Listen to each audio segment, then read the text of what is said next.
Hi everybody, this is LMP Games, and welcome back to another First Impressions episode. This should be number 12, if I have the numbering correct, which I think I do at this point. So tonight we're going to be checking out a game called Tiny Tina's Wonderlands. So this is a game that's a spin-off from the Borderlands series. From what I know and remember about it, it has a lot to do with Tiny Tina, who is a DLC character from Borderlands 2, I think. I know it's like heavily D&D inspired, so there's like a lot of D&D references and stuff. That's really all I know about it. I don't know like what the gameplay kind of is, what to be expecting there, if it's like gonna be Borderlands but Dungeons and Dragons sort of thing, if it's turn-based, or if it's RTS or something. I have no clue what this is. So I have to assume it's going to be like Borderlands. So Borderlands is like a FPS. So I think I have to make that assumption at this point, because that's, this game is a spin-off from that. I don't see Gearbox making a game in the Borderlands genre that is not, an FPS sort of game, or at least first-person something. And a lot of the first-person games, whether it's FPS or it's a first-person, fantasy game like Skyrim or something like that, has a first-person mode in it. Those all have similar kinds of things you would look for when it comes to the different types of things that are important for the game. This game, I believe, is made by Gearbox, and I believe published by Gearbox, maybe? Let me go check the store page at the risk of getting spoiled for something. I'm not going to look at anything over here. 2K, okay. 2K is the publisher. That's right, it's 2K. Does Gearbox's stuff. Guys, who was Gearbox's original publisher? Did they self-publish? I think they self-published originally when they, were making things back in frickin' Age of Dirt. That was the mid to like late 90s.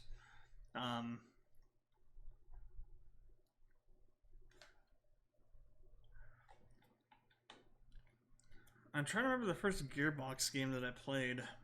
It might have been, I think it was Half-Life Opposing Force was made by Gearbox, I'm pretty sure. That might have been the first Gearbox game I played. Might have been. But yeah, so they've been around quite a while. They make the Borderlands-series. And we're going to be checking out Tiny Tina's Wonderlands today. So let's go ahead and jump into it, see what's we're in for.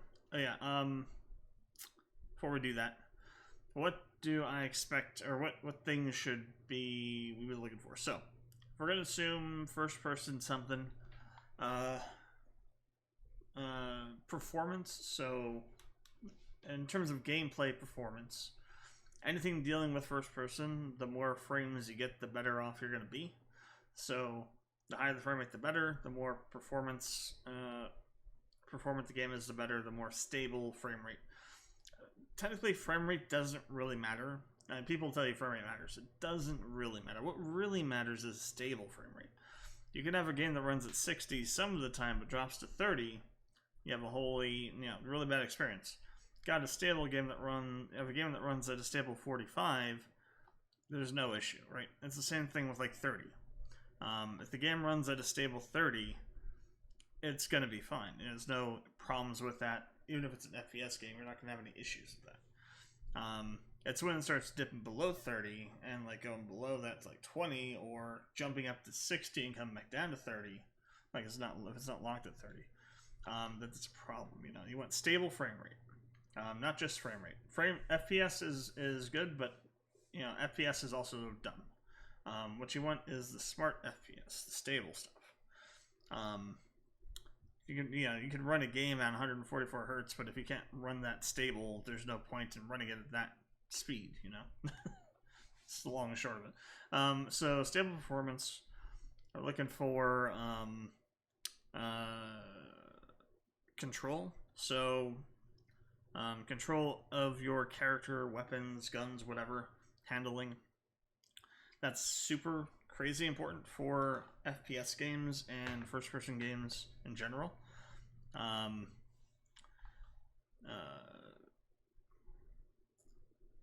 Having the enemies not like jumping around and like sliding around because of crappy animation or really badly designed movement system is another good thing to look for.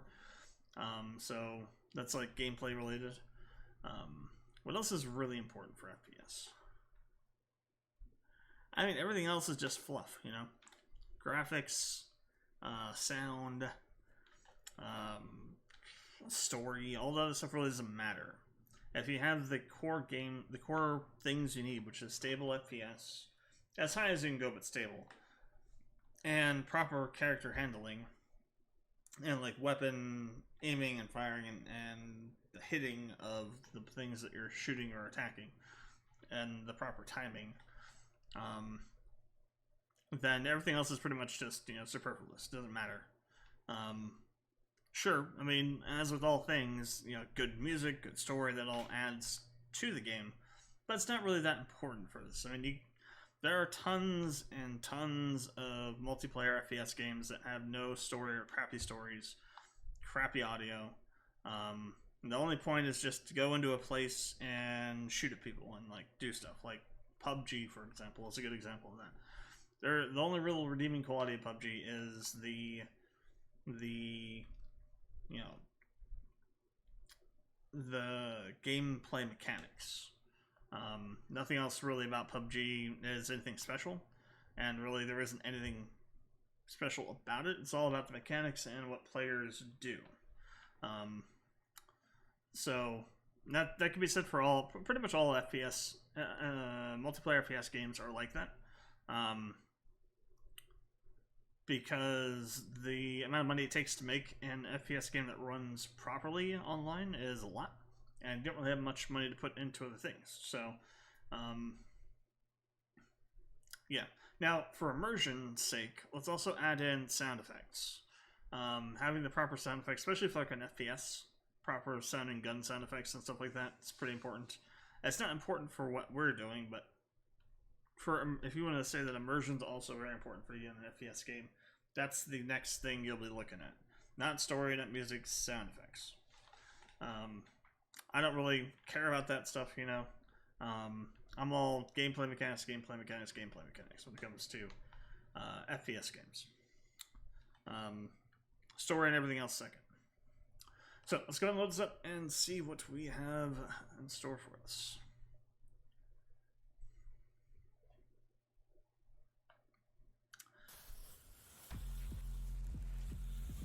Looking at some stuff here to adjust where we're going. Okay. I did load this up earlier to get the shaders to load, so I have loaded this up to the main menu before. Yeah, because this part would take forever. Even though it does it loads them again. The first time is always the slowest. And you'll get this in any modern game. So no getting away from it.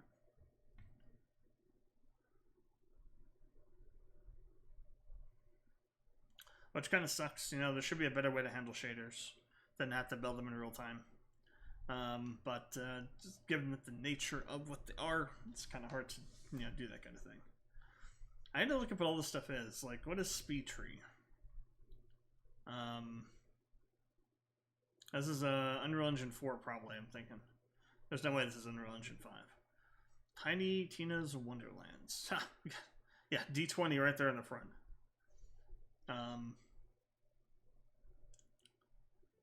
Let's see what options we got here. DX12, borderless, good. Am I running this at 4K? I must be. So it's running at, yeah, I must be running at 4K right now. Okay. I'll take that. And things seem to be okay on the recording end of things. Yeah. I know for a fact that, like, Borderlands 3 just totally destroys. And now the audio is really low. So the intro sound for like Gearbox's crap is super loud and obnoxious, which is, you know, that is modern Gearbox technically, so. We're gonna turn on VSync because if you don't have VSync on, you're a pleb. No, not really, but still, you should have VSync on all the time. Again, that's what gives you the stable frame rate.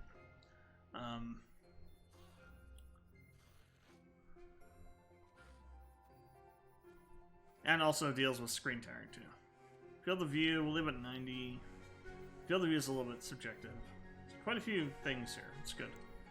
Advanced. I'm gonna drop shadows down to high. So we're at about 44 FPS at the moment. Frame timing is 22 milliseconds. CPU is at 1.9 milliseconds.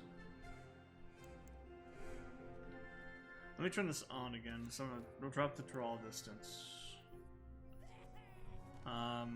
Let's drop to FXAA.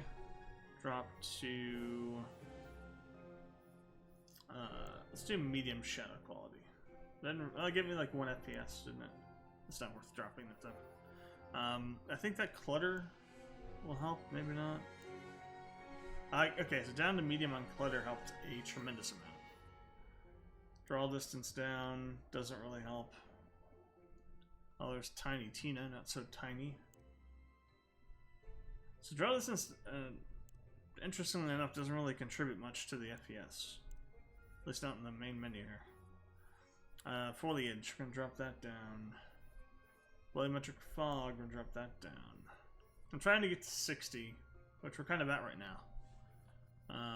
Which is good. Motion blur, go the hell away. Object, I think this means motion blur for world stuff, world space stuff. That's okay. Camera motion blur, get fracked. Ambient occlusion, we'll drop that down. There's a D20.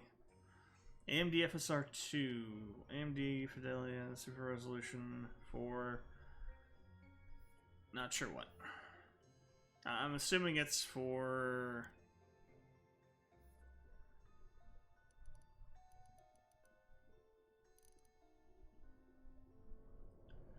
I think it's for AMD cards, potentially. That's actually kind of interesting. Actually reduces the Borderlands outlining effect.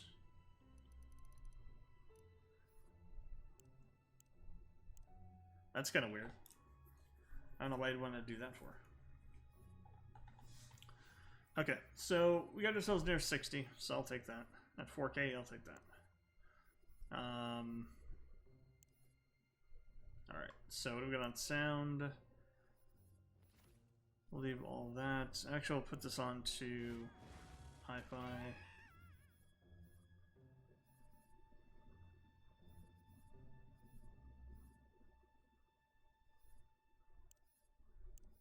Gameplay balance tutorials on. Reticle position lowered. Minimum legendaries on. Okay, we'll keep that stuff. Network and social. So this is for co-op. Here comes the D20 again.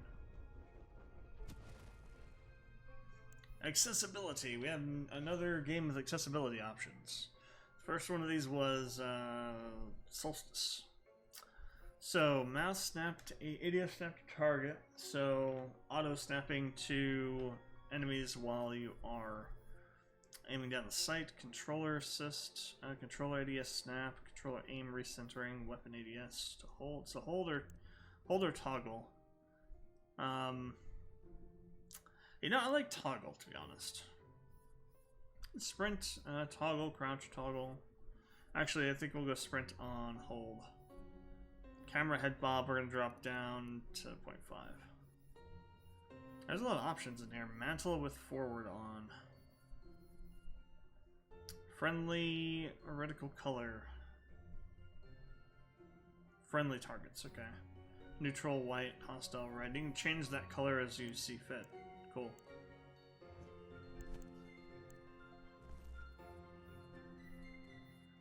Sound.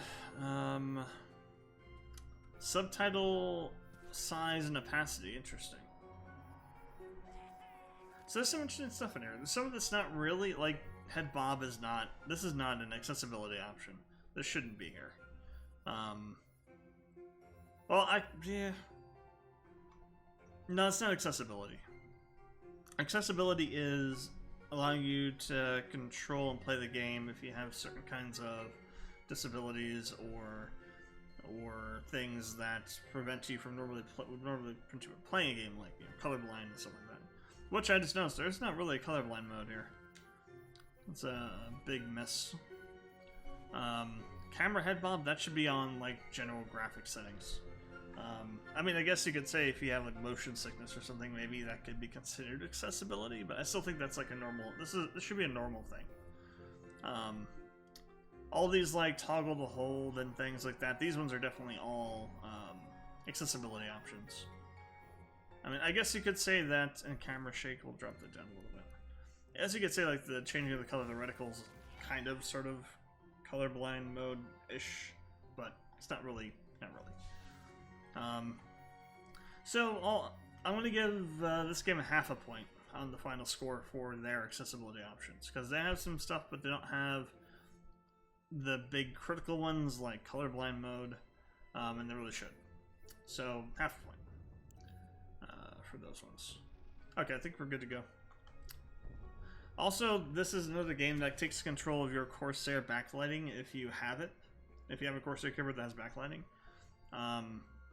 So you know, and it does that by default. So if you're playing in an unlit room on your computer, you're going to be kind of fracked when that happens. I don't think there's any way to change that unless it's underneath controls.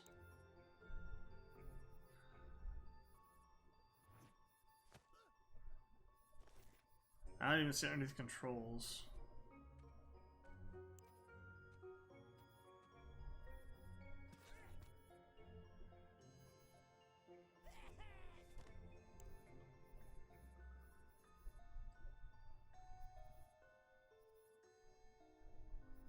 Yeah, I didn't even see it in here anywhere. And that should be a thing you can turn on and off. So I'll take off half a point for that. So we're back down to 0 for the overall score, the additional overall score. Okay, let's go ahead and start. Let's see what we get.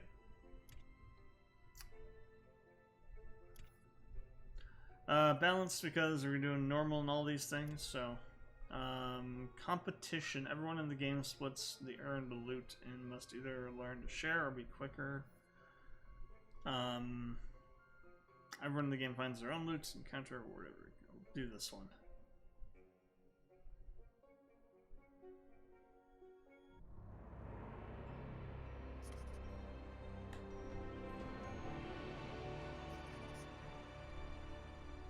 There is a world beyond the Borderlands. A world forged by wonder and ruled by fate. The battle between these powers has raged since the beginning. Evil and good. Villains and heroes. A vicious cycle, endlessly repeated. Wonder is the power That looked like frickin' but fate. There's one alone Ash. who can wield fate. One alone From whose the Dead. story is in their That own one hands. thing. The I think that was in Fate Dead Trouble. Looks like That's Bruce you. Campbell. Heavy, right? Fate maker. Big responsibility. Honestly, I wouldn't even blame you if you just laid down in a puddle and gave up. But if not, if you try and prove yourself as Fate Maker, then heed the warning I give all heroes. Together you fight. Together you shall fall. Ha! Critical hit! The undead fall beneath our blade! Ah! Oh yeah, same. It's going real good over here, blade-wise. We're coming for you, Dragon Lord. So it's more of a fantasy game than FPS. Your party of heroes can't stop me. Already At least I don't think so. Wow, you guys got here fast. Like you said, we're the heroes. I am Valentine, gallant adventurer. The scary stabby one is Fred. What about that one? That's the newbie. It's their first adventure. Oh, come on. Their figure isn't even fully painted. Enough talk. We're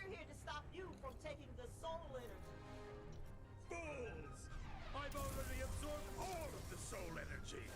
I'm invincible! Oh, man. Sorry, newbie. We missed the soul energy.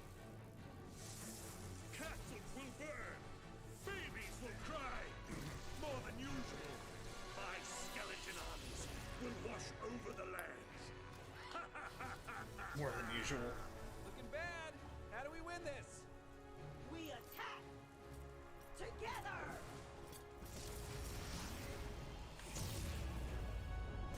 Yeah, that works. Pathetic. Especially you, newbie. They don't make heroes like they used to. Time to die! But then, just as the heroes lose hope, they hear Nay. yeah, and also like, you know, like a sparkly rainbow, which goes like crickle caw caw caw. It is Queen Buttstallion, the What the most hell? beautiful and perfectest ruler in all the land. Oh my god. Hold on. What game are we playing here?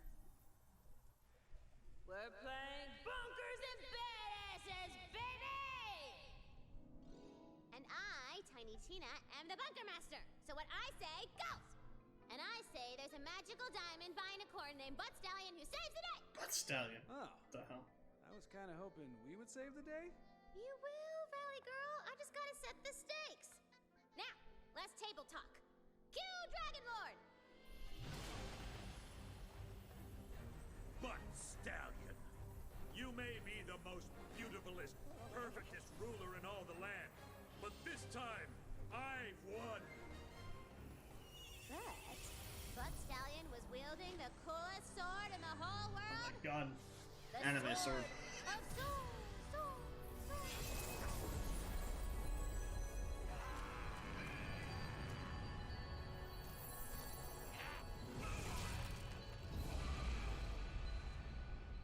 Oh, would you? I just made those skeletons. No! No! I curse you, Valentine! I curse you, Fret! And most of all, I curse you, newbie! Whatever your name is, I will return and finally rid this world of heroes! And with that, the Dragon Lord was defeated. For now. Explosion complete! Who's ready to wreck Explosion. Yeah, might as well. We're stranded here after that mountain totally jumped out at our ship. Yeah, he crashed it. I'm in. I love bunkers and badasses. I've already got a level 40 character. No. We are making all new characters. This is the newbie's first game, and I'm gonna make sure it's an adventure they'll never forget. You ready, newbie? Time for characters! Why does Valentine look like Matt Mercer? Oh god, we gotta create a character sheet. Stabomancer? Sneaky murderer with focus on critical hits. So basically a rogue. Class feats, dirty fighting. Critical hit chances increased. Great for you, you know, stabbing. Oh, great for you, no stabbing, yeah. Action skill, Ghostblade. The Feat Maker throws out a Ghostblade which spins in place, dealing melee damage to nearby enemies based on the Fate Keeper's equipped melee weapon. Pressing G while the Ghostblade is active causes it to teleport to target location. From the Chateau's action skill. Fate Maker enters stealth, turning invisible while in stealth. All damage dealt is automatically a critical hit. Criticals deal reduced damage. So that's basically like rogue, basically. For the Allbringer. So maybe Berserk or something like that. I was like a Dragon Lord or something, or not Dragon Lord,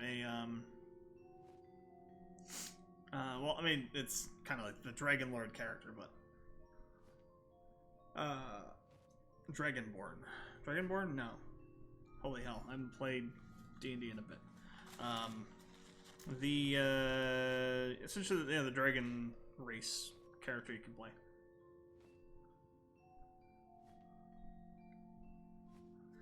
Maybe it's called Dragonborn? I don't know, whatever.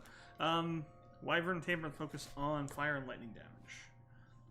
Wyvern Champion, Clawbringer, accompanied by Wyvern Champion, flies through environment and attacks enemies with claws and fire breath.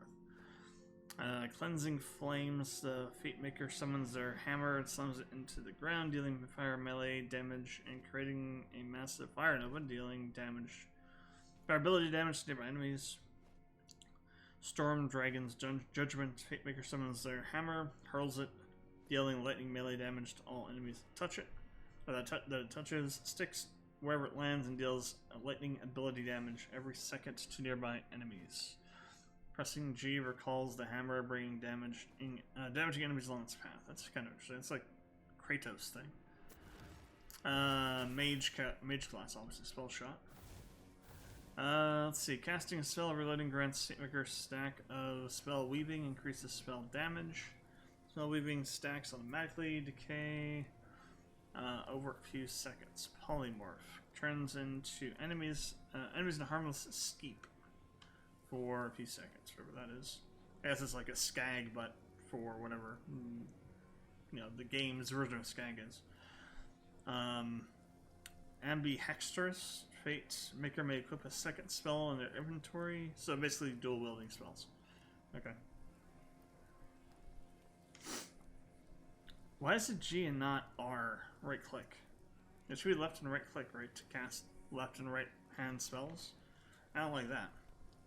They could probably remap it, I suppose, but still, it should be default on R.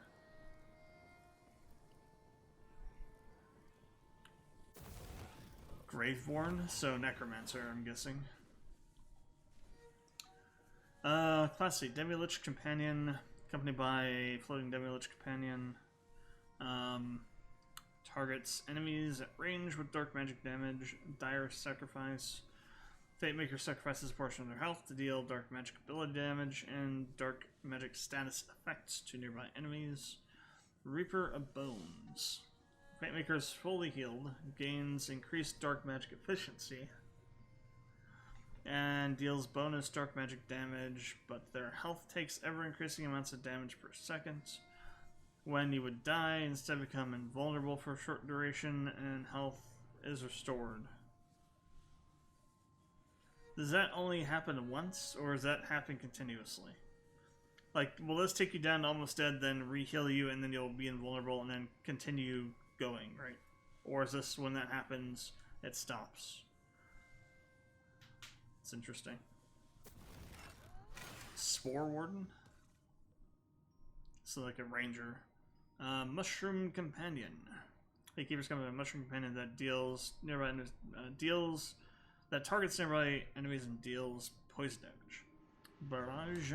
Fate Maker summons an ethereal bow, firing 7 arrows to deal ability damage on impact. Arrows ricochet twice between nearby enemies. Blizzard creates 3 frost cyclones for a duration that seeks out nearby enemies, dealing a frost ability damage over time. Oh, here's Berserk. Berserker. Okay, Berserker. Interesting little thing there. So, Berserker, but with frost damage, I guess, apparently. The Rage of the Ancients. On action skill start, the Fate Maker becomes enraged. Being enraged adds bonus frost damage to their attacks. So essentially, anytime you use a skill, you get extra frost damage. Interesting. Spin slashing anything nearby with their melee weapon and essentially becoming a pain tornado. Frosty pain tornado. Fate Maker leaps toward their target, dealing frost ability damage to nearby enemies. Okay. The Blight Caller. So, another type of necromancer mage thing. Bog Shaman, channel summon, channel spirits and poison and pestilence. Ah. Basically, we are a greater daemon of Nurgle, apparently, as this class.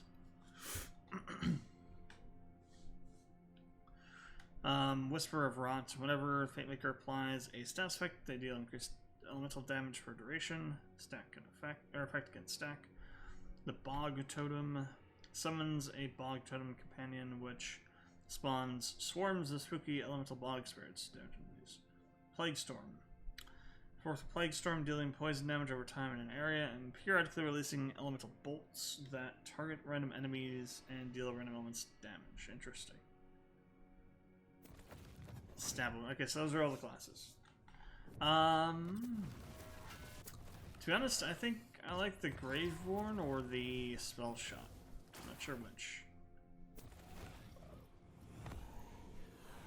This one sounds like it has the potential to become broken.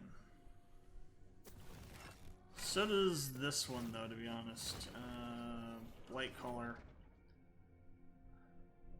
Papa Nurgle gives us some pretty good stuff.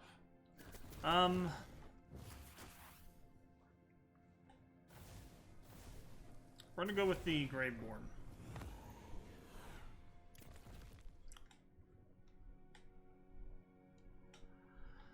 So, body and personality. Body type, that one. This one. That one. So, male, female. Okay. Body size. Head size.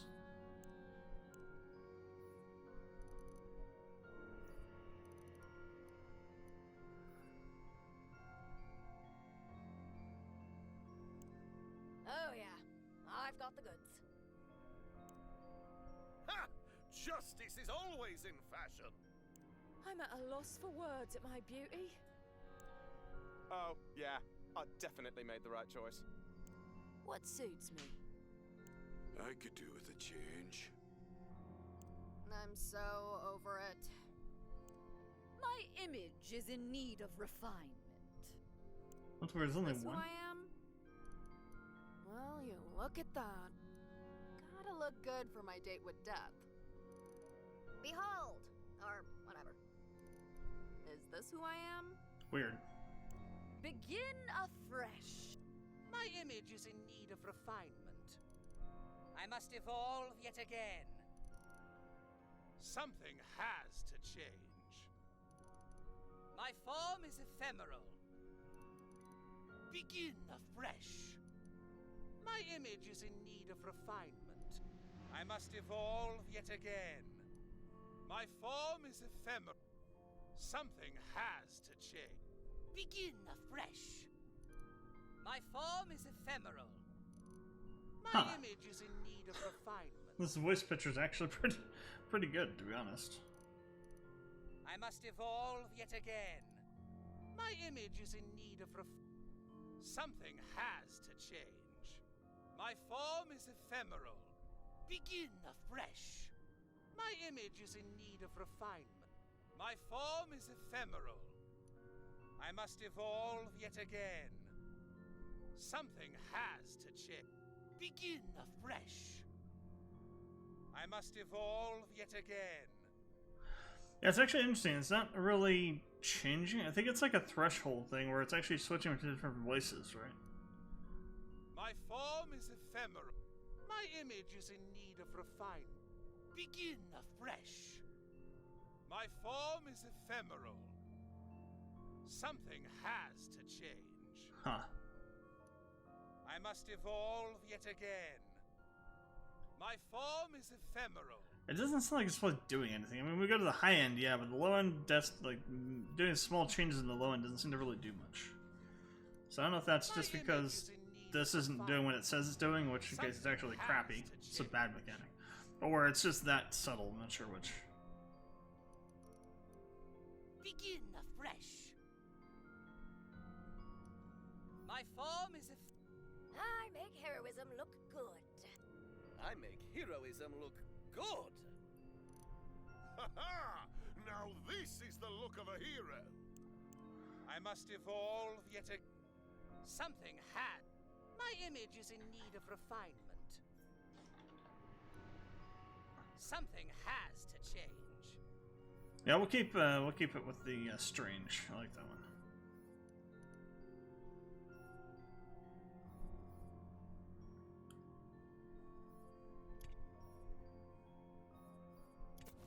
Okay, facial features. Is there like a random? Doesn't appear to be. Why do some of these have these things around them for? It's kind of weird.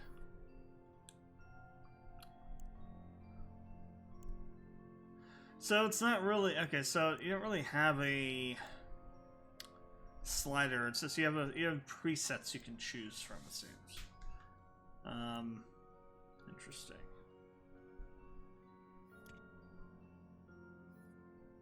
Oh, you actually click here and choose the presets. Okay.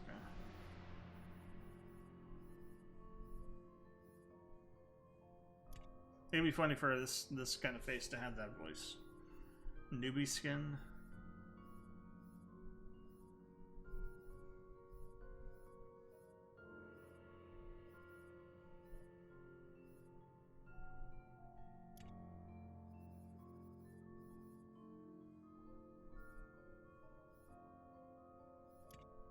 Afro, the Frodo, Frodo, God.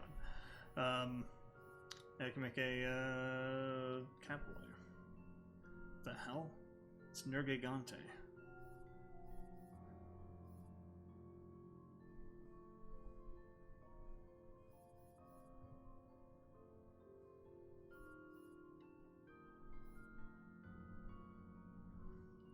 Sundered under.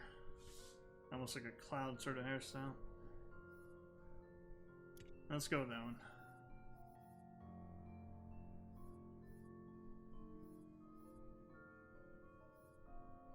Beard Barian. Nice.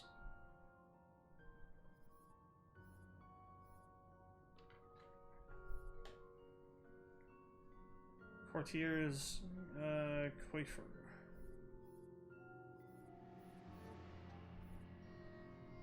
The Swindler. Let's go with that.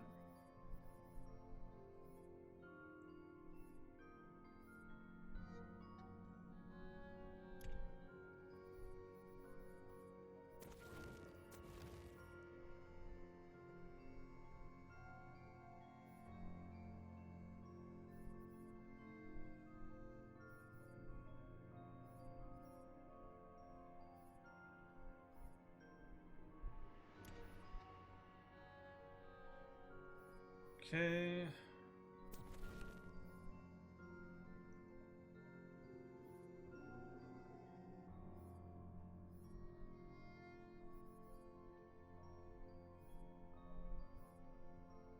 Broken.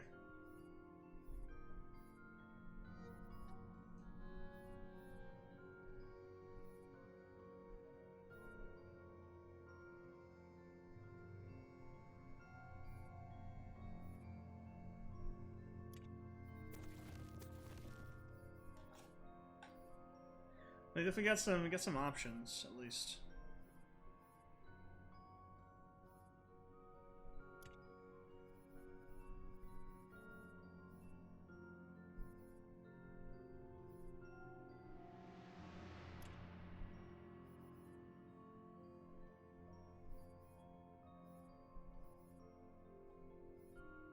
That kind of looks really weird on a male character, but what have you.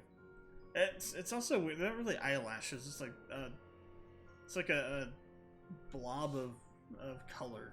It's not really eyelashes. That's the main problem. They don't look like eyelashes. Look like weird crap.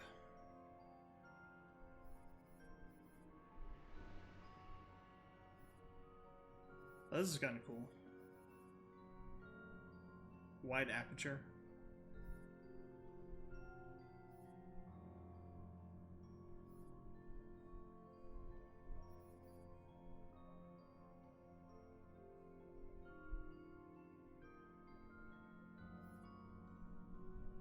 Some of these are really freaking odd. Like vampire eyes. Like these two are really freaking weird.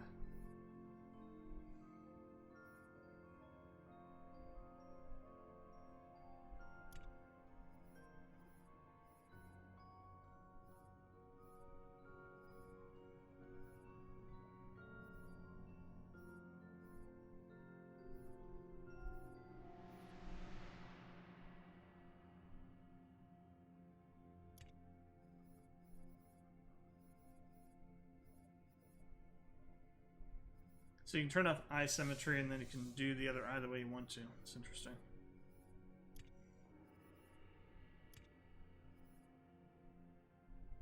Scars. The hell's literally a chaos scar. They're not even trying to hide the fact that the Spore Warden is the Nurgle guy is a Nurgle guy. Unless the Spore Warden was the archer dude.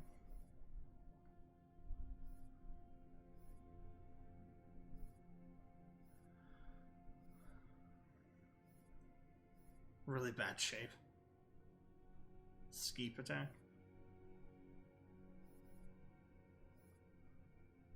Graveborn brand. Well, my character is that class, so, or related to that class, so let's go ahead and go with that. I like the idea of that.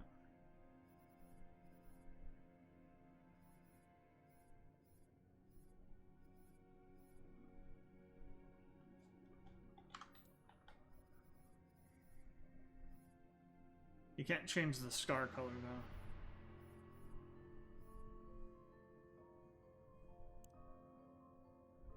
Well, I mean, you're not really flipping anything, so.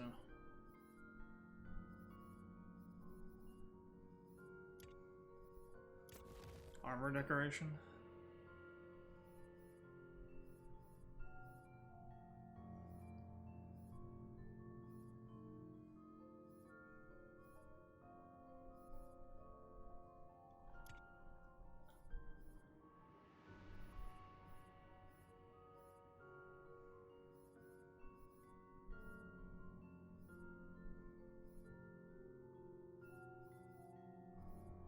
Huh. Interesting. Yeah, it's just visual though, right? Like, you would think this would, like it makes it look like you have other types of armor on. Like, it's like a more advanced piece of armor, like friggin' plates or something, but it's not really. Leathered up.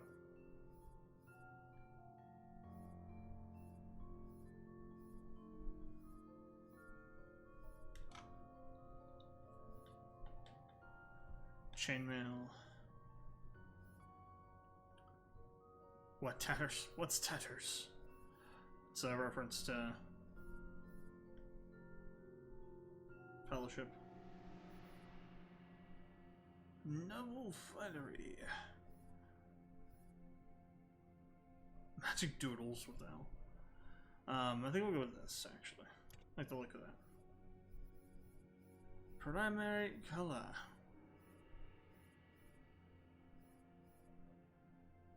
Yes, we'll do that. Regal Regalia.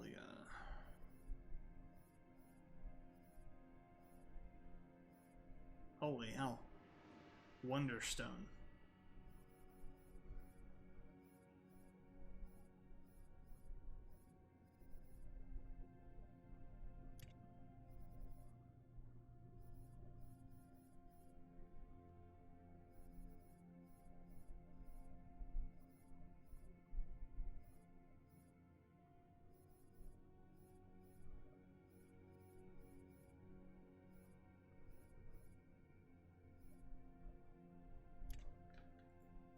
Alright, we'll go with that.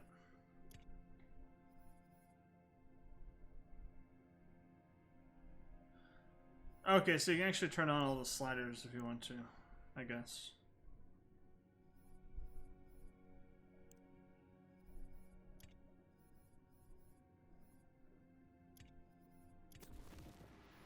Or not. Don't know what that does then. Okay. Continue. So, the Twist of Fate. Choose your character background. So it gives you a bunch of different things, I guess. Village Idiot. Oh, you sweet large child. Blessed with looks, muscles, and exactly 2 brain cells that never call each other.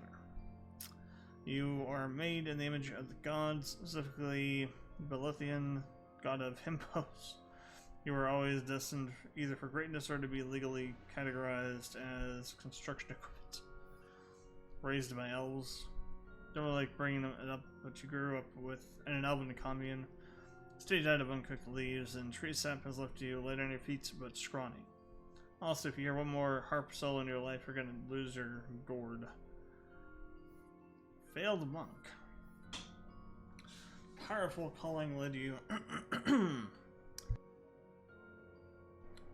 to leave your life behind and travel to Mountain Monastery, where you could learn ancient teachings and contemplate the meaning of all things in peace. Then you emptied a chamber pot out of the window and hit the head monk mid-yawn. Your vows of non-violence can only extend so far. You fled the night seeking another calling.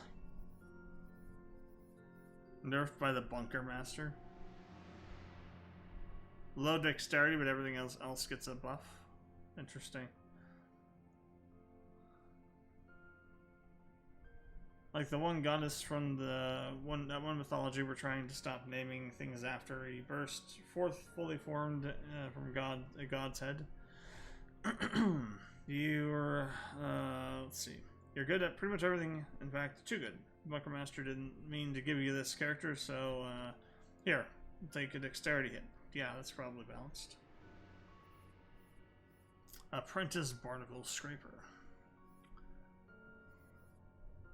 So, given that I'm kind of a magey character, I think I'm going to go with something that's got more intelligence and wisdom. So, Failed Monk kind of works there. Kind of goes with the strange character, too. We have 10 hero points available. I guess we can allocate them to different stats. So, I'm actually going to 2 is the measurement of your ability speed. It determines whether you'll be able to do that cool trick you want to show the person you called into the room. Or oops, no, they left already, dang. Best for Blight Caller, Spore Warden, Berserker. And Greyborn is who we are. Constitution. Is the measure of your survivability. Determines whether you can... I like that it tells you what classes it's best for. Determines take a punch from a god, or whether you can put yourself into a coma from stubbing your toe on a not even particularly well-fed rat.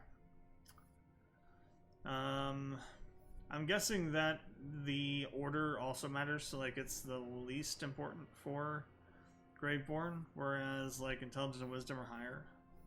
It's kind of interesting though that neither of these are the highest, right?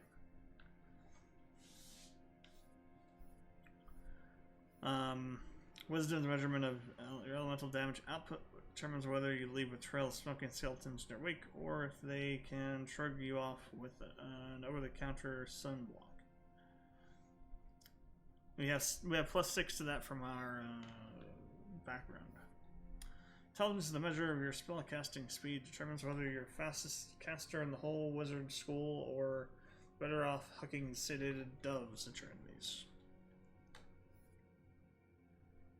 Measure of your weapon precision determines whether you could or could not hit a crow's arse with a banjo. Strength is the measurement of... God, this is taking so friggin' long. Strength is the measurement of physical might. It determines whether a landing critical hit is going to send your enemy into condescending turtles or to Yule emergency room. Okay. So I'm going to add some to Constitution. We're going to add some to Dexterity. We're going to add some to Strength. I'm going to put 2 into this. And the rest is going to go into...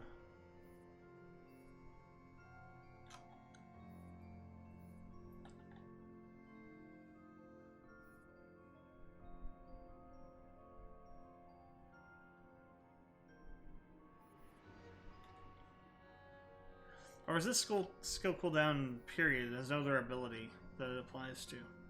Well, if that's the case, then I'm not going to put anything into that. Instead, we'll put those 2 points into Constitution.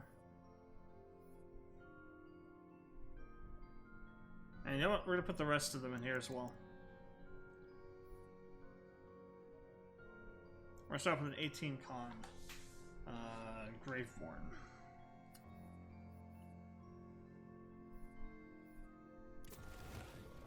Enter player name.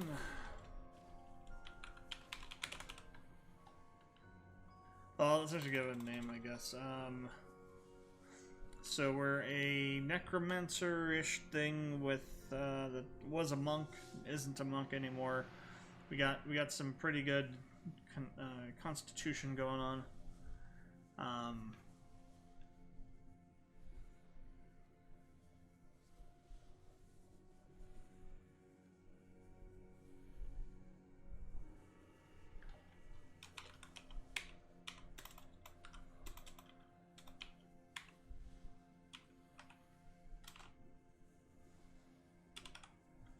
Alfarce,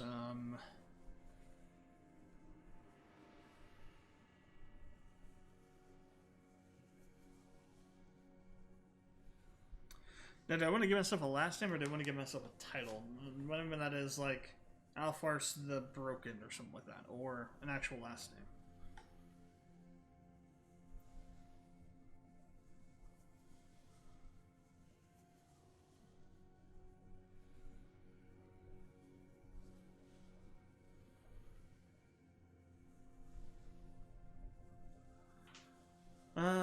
Let's say Alfarce.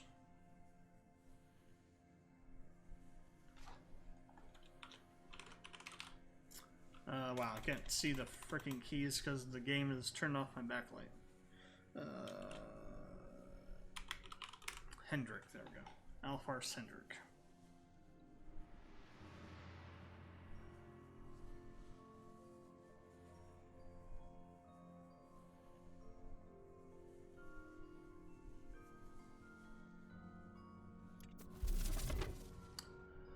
Bunkers and badasses.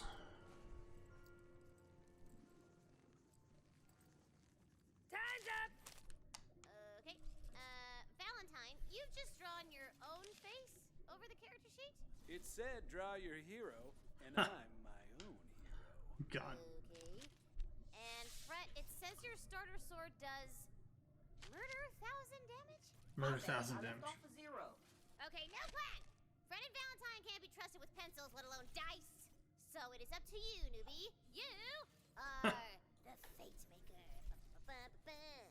And these fools shall be thine advisors, I guess. Fine. I advise that you better be a badass. We're here to slay evil and get gold. I know you see me as a role model. Follow my lead and you'll be a great fate maker. Alright, one last thing.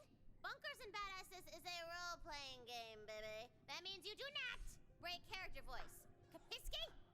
Break me up. Kapiski. The universe is a garden of arcane mysteries. I will break open its fruit and drink of its knowledge. Tasty.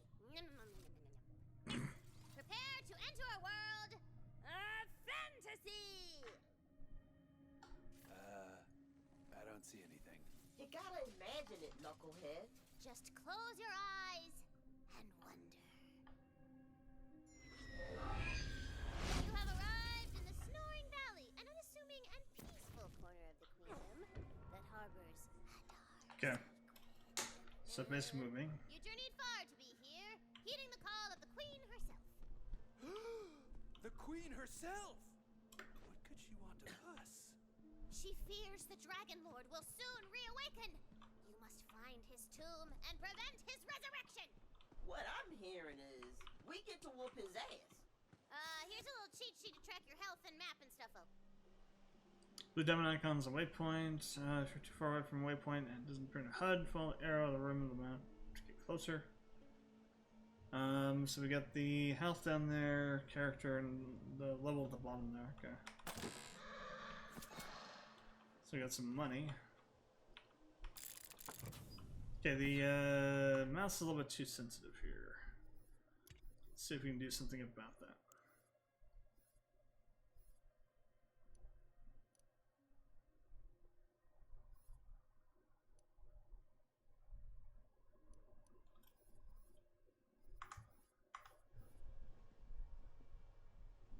Okay, better.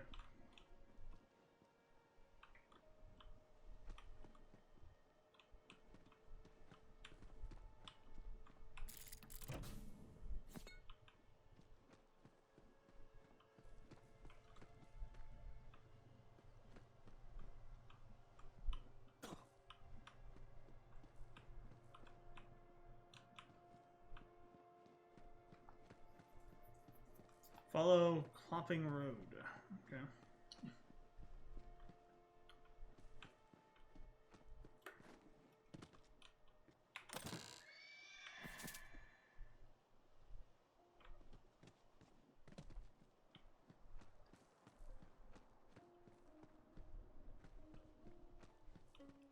I got the random Borderlands chests all over the place down.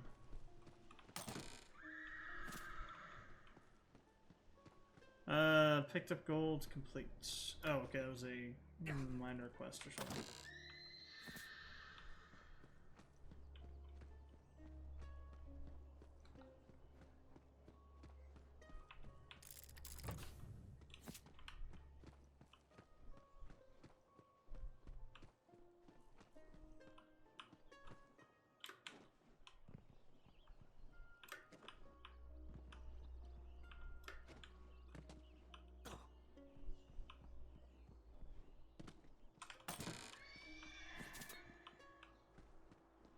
Give me gold.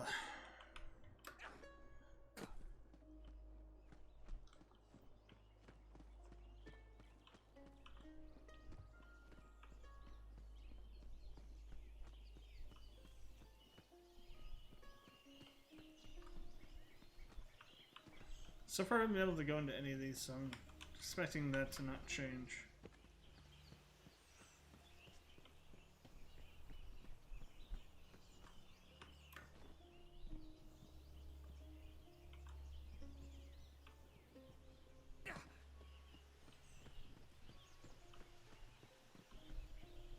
Treacherous bridge! My path is waylaid! Oh, the bridge is out of here. Okay.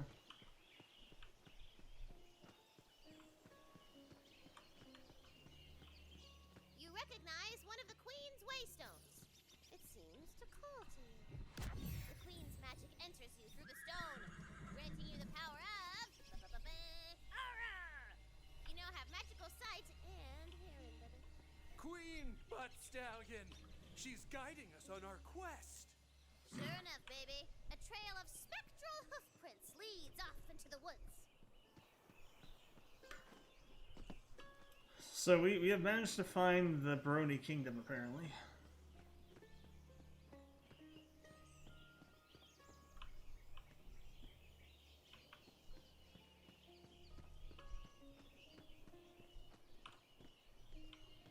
We got a chest over there. Oh, and two over here.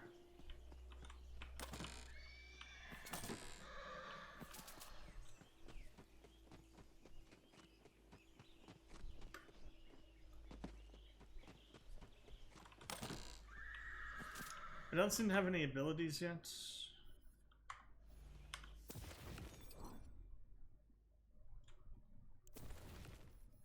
Skills, continue. Skill slot, okay, so we got a skill slot level 2. Spend skill points. Hero points. We level up, I guess. Class feats.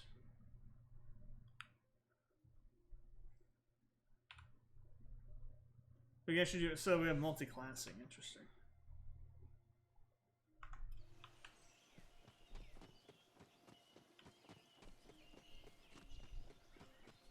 Interesting.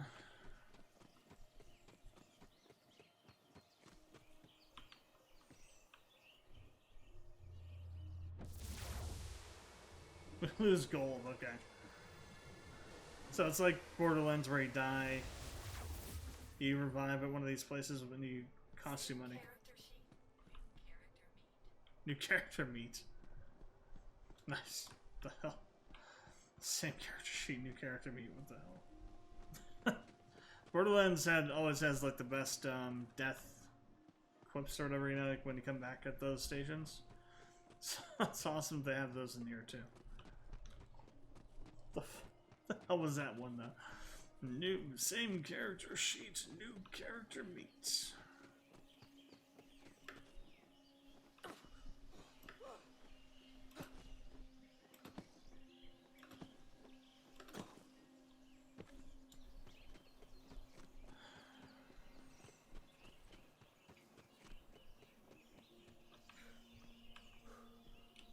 So bridge is definitely out. Okay.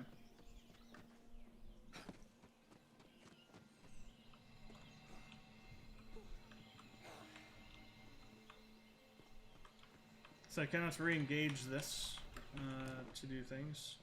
Oh, I'm on top of it. Okay. Interesting.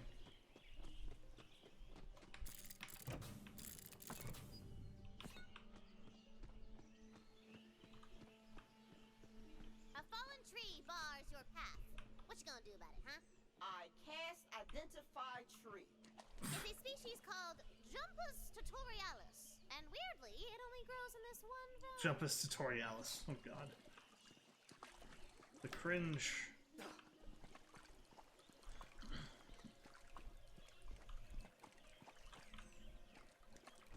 The cringe of a badly designed D&D campaign. It burns.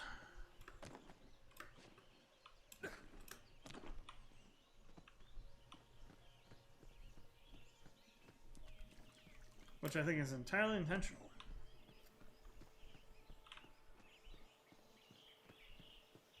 Ah, come on, there should have been something back there.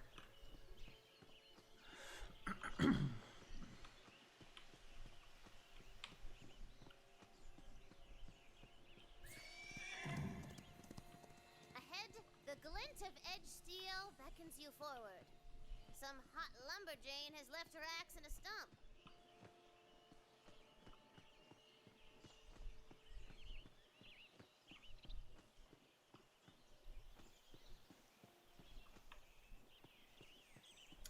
I see no chests anywhere.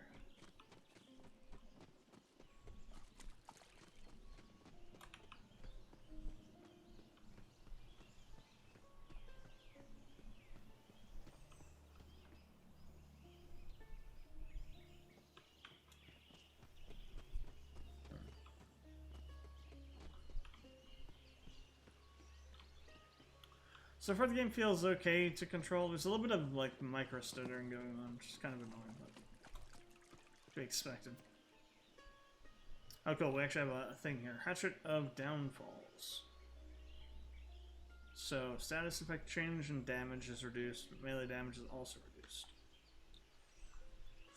Or I think that means what you're doing to enemies with it, so actually it's kind of crappy. What's that, darling? You thirst for battle? Let's get you a drink! Love a good axe.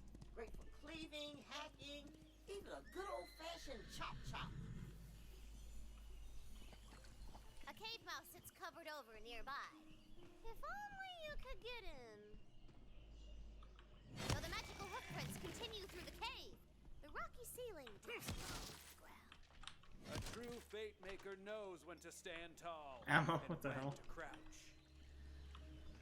Oh wait, there are guns, because we have The time I was talking about. It's crouching time. there are guns, because there's bullets.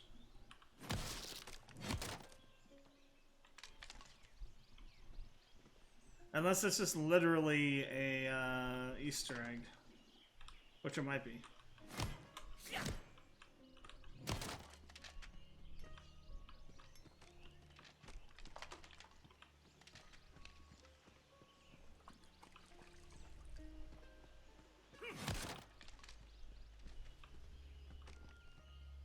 I'm kind of thinking it's just an Easter egg because, you know, we're not getting anything useful out of that. I think it's just there to say, haha. We're gonna make you, we're gonna fool you and think this might be, you might be able to pick that up and use it. Health potion. These other things, I don't think they really mean anything. Unless there are guns in this game, which would be kind of cool. And kind of weird, too. This is the Crouches Tutorialis area. Yeah, work them sweet glutes. And if you get a running start and crouch, you'll slide around like a cool action hero. Oh.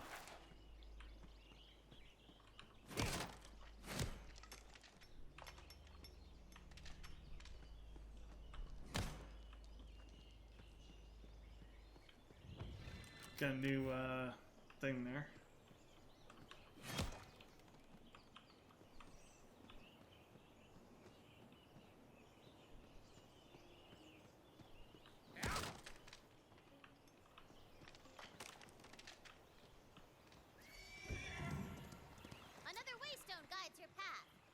Reaching it will mean going through a pack of nasty, pinchy crabs. Yeah! Combat! Kill them all! Ah, pinchy! They're so pinchy!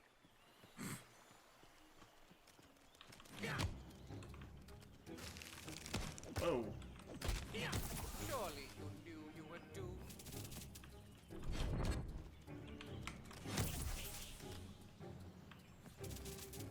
Okay, we got the loot explosion here. That's also, whoa, part of this. Luckily, they were carrying their life savings for some reason. All yours now. Carrying their life Killed savings. everything down here. Climb up there and follow the hoof prints.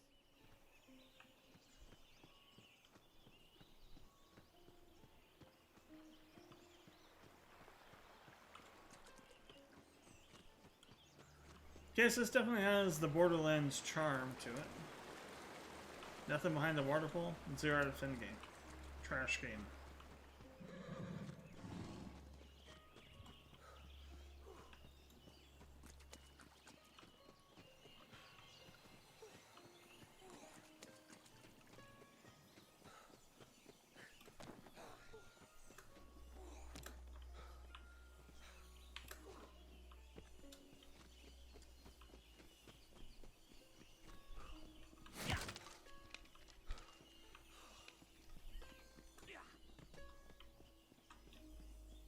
Okay.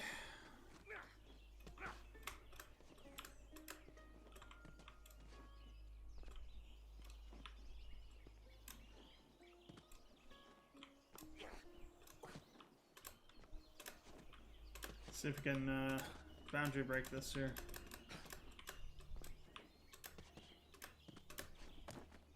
Aha, we can kind of.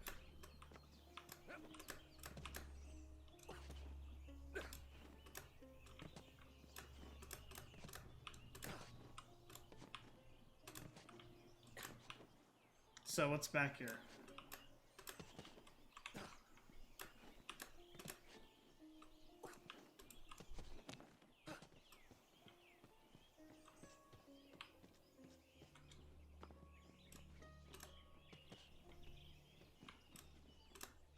Aside from maybe nothing.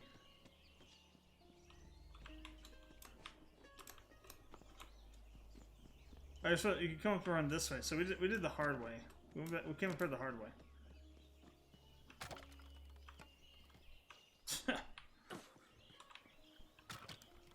The hell? Oh, shotgun shells. A cave. That goes to nowhere. Now it's a spawn point for something. A fallen shrine. It seems to me. That's right.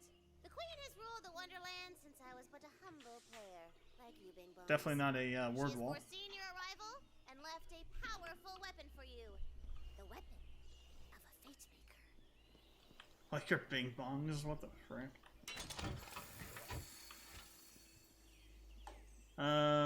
Okay, no, so we do have guns. That I mean, okay, so yeah. Guns are the main weapon still, so, or at least gun-like things. So that's why left and right don't do anything. Mouse button. So this is Dahlia. So doll weapons, basically. Cross bolts deal 3 singers down for each bolt stuck in target. Bolts last 5 seconds. Swap between 2 and 4 shot bursts. It's a gun! It's practically ancient. But It's it a gun. shall deal death, That's all a the same. Ruby reference. Wait, there's guns in fantasy? You're in Tina's fantasy, baby! Yeah, Tina's fancy. The shrine floor rises beneath you. From here, you can spy a quaint little village nestled in the bodacious bosom of the valley. But beyond it, a dark and ancient castle lurks. Lurkingly. My 3rd and 7th eyes can sense the Dragon Lord's presence in that castle from here. 3rd and 7th? What the... Okay.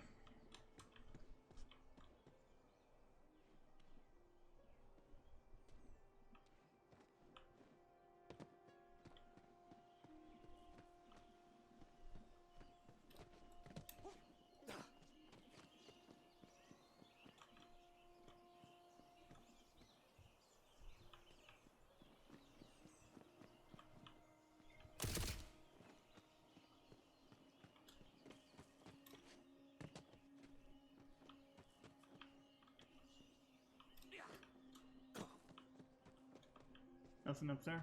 Okay.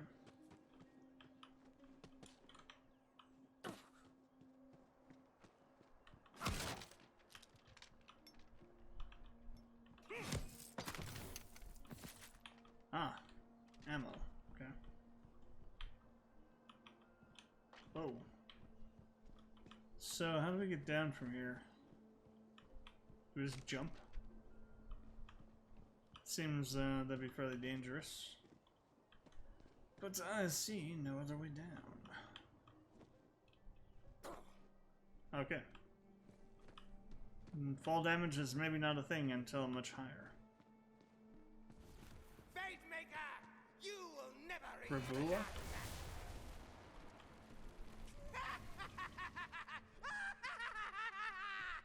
Scatterman ambush! Go break some bones, Fate Maker. Save me a seat on the other side.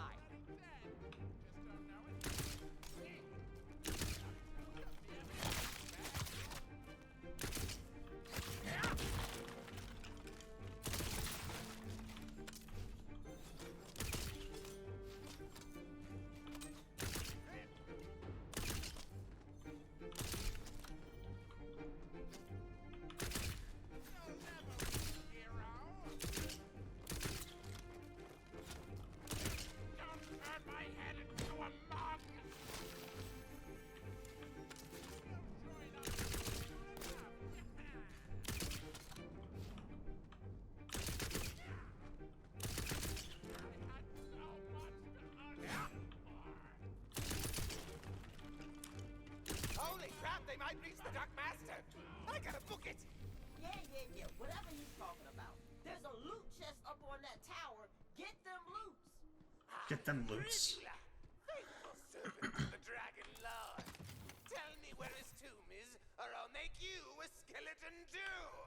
I don't know. I swear it on the Queen's diamond tail. Guys! Diamond you tail, what the skeleton! Spread out, my undead God. lords! We must find the master! Okay, this game has very, very bad puns for days. Nice.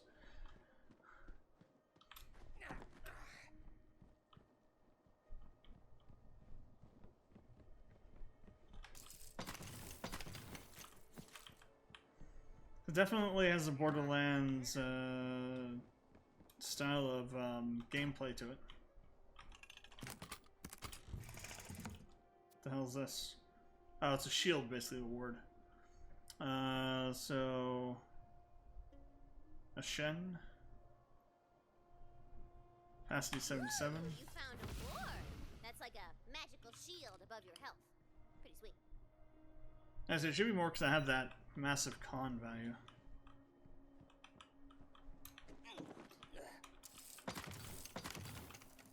And it is more. Cool.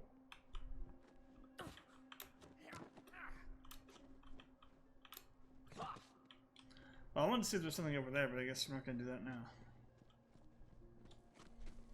Uh-oh, a rock slide bars your way to the village.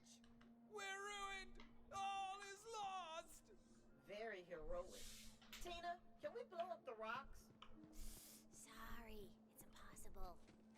Without explosives!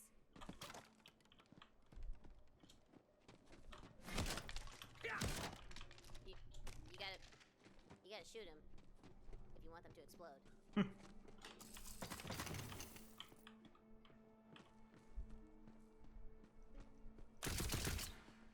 Victory! I'd never lost hope. Ahead, you hear the roar of raging fire and the clackety-clackety of bones! We're here to save the village!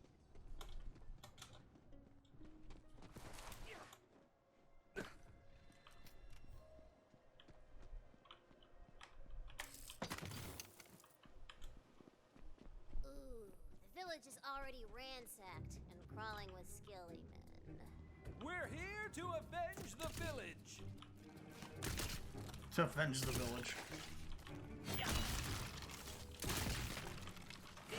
By my dark hand!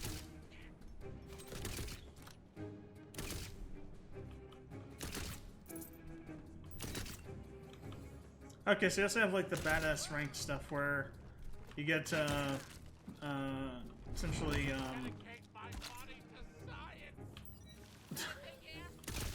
where you get achievements for doing certain things in the game. That's kind of cool. So it has a lot of that Borderlands DNA.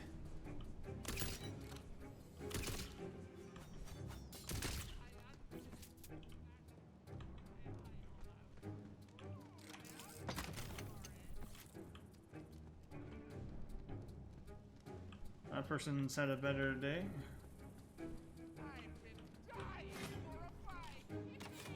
Do we have grenades? I don't think we do. Ah, the blood tide rises. Oh, we got barrels that do elemental stuff, like in Borderlands 2. So this game is just like, it's basically Borderlands, but just fantasy. Literally.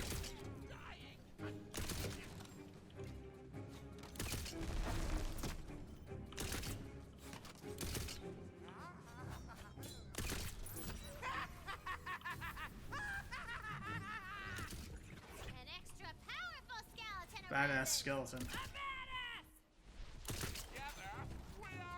I shall keep this one in my gaze.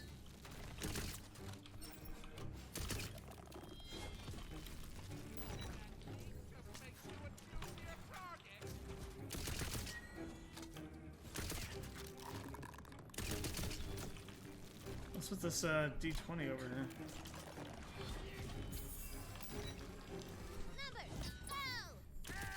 Lucky dice.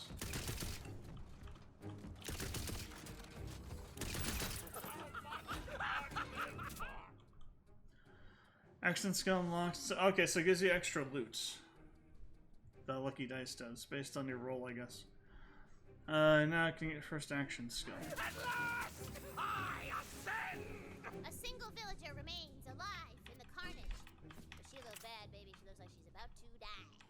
Might as well save her peasant ass. Reviving allies.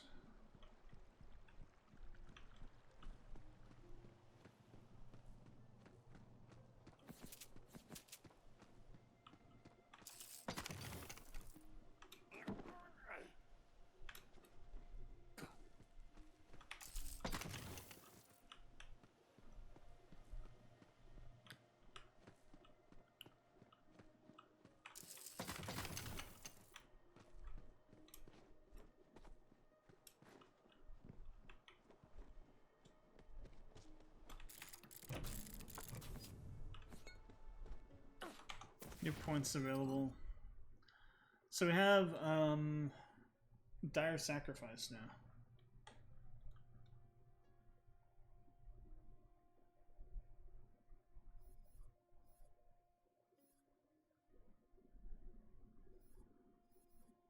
What are all these? Sanguine Sacrament. Whenever the Fate Maker casts a spell, they regenerate health over a brief duration. Dark Pact increases dark magic damage. Companions deal bonus dark magic damage for a duration on kill, I guess. Portion of damage taken by Fate Maker is redirected to the Demi-Lich. Which is 1 health, they immediately restore health, sacrificing the Demi-Lich in the process. Trolls for this other guy. It tolls for this other guy, the bell tolls for this other guy. Dead Covenant. Stain of the Soul. Spells deal dark magic damage. Bonus dark magic damage. Dark Hydra. Chance to summon Dark Hydra Companion, dealing dark magic damage, dark magic ability damage to never enemies for duration. Demi-Lich casts Hellish Blast. There is a chance it will cast again after a brief delay. And the final one is Morheim's Blessing. Cast a spell automatically activates all the Fate Maker's kill skills. That's insane. It's like, it's on like Donkey Kong. I like Donkey Kong. Okay, so some pretty crazy things here. So on kill we get a spell cooldown reduction.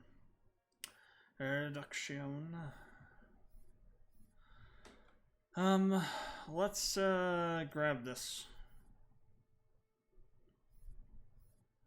And we're gonna put a point into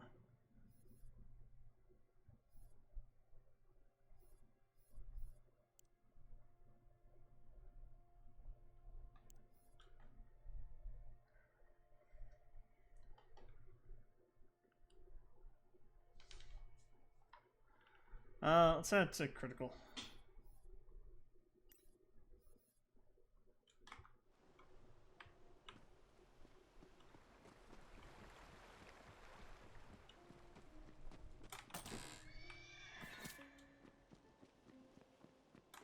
I picked up some equipment.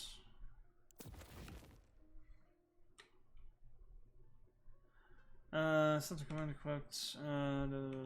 Okay. Ammo panel.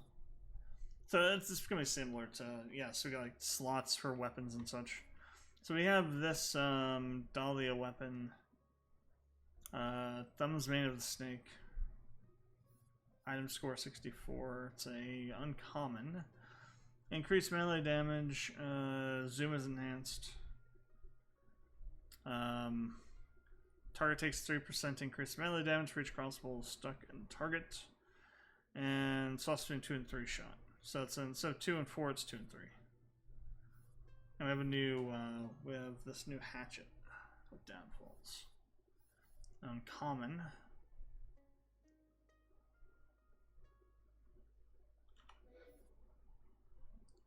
Okay, we actually see a model of it.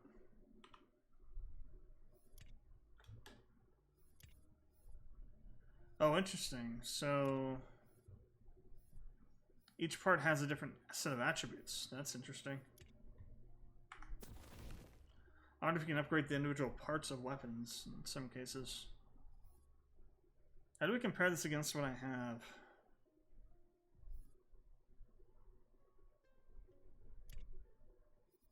Ah, there we go. So 1 more damage, attack speed higher, critical chance is the same, critical damage is more, less melee damage, less critical damage, more critical damage. So we have a 7% critical damage increase, I guess. Ancient melee attacks restore, action skill cooldown. And then static effect chance is down and duration is down, or damage is down. Interesting.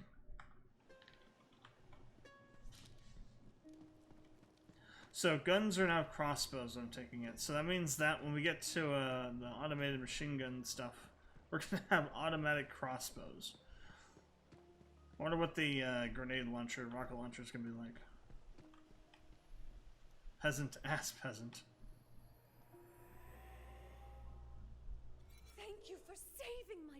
Stranger, how can I ever repay you? I require no payment.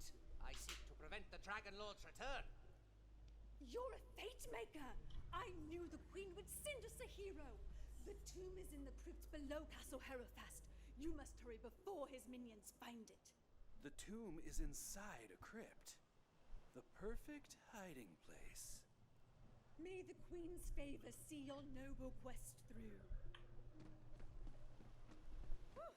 My peasant ass is killing me! The ruins of Castle Herofast are just out yonder. Which is fantasy for saying. It's over there, baby!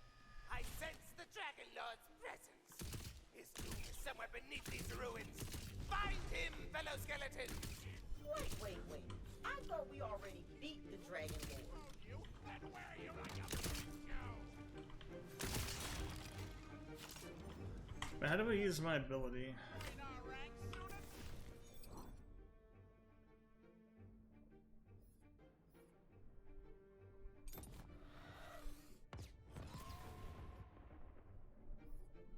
I have to equip it. Okay. This belongs to all of us. Ah, I see, okay.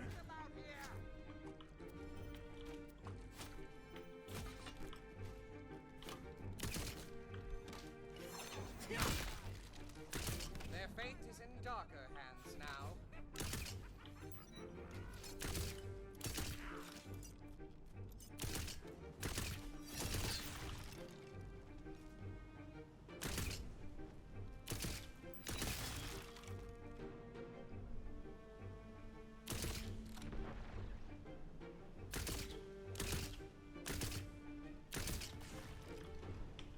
Jeez, aim is way off.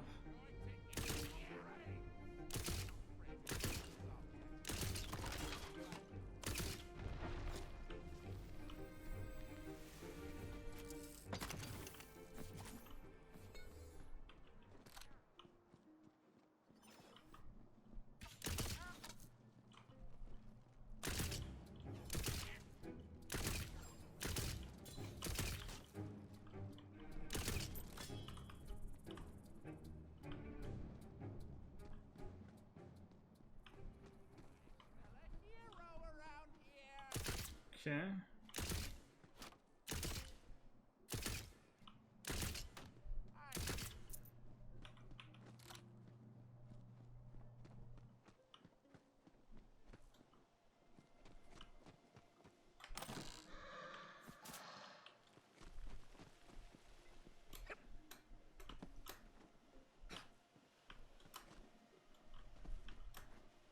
Too high the mantle, apparently.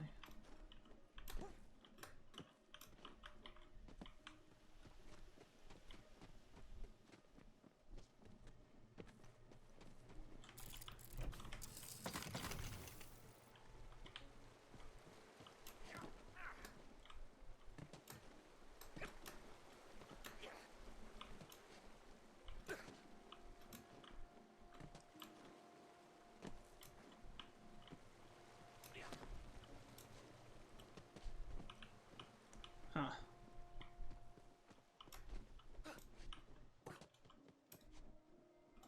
Don't think we can get up there. It's not easily.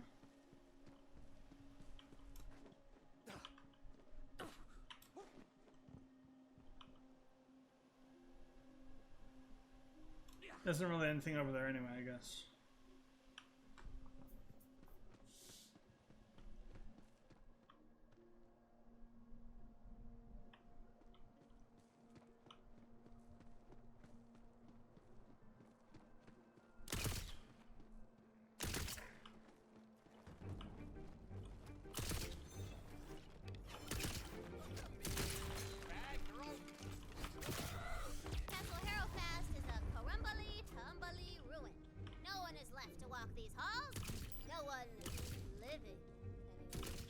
So, skeletons.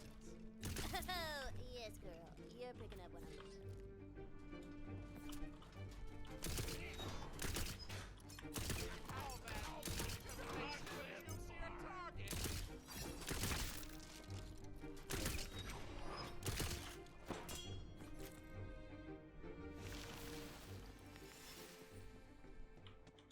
Interesting.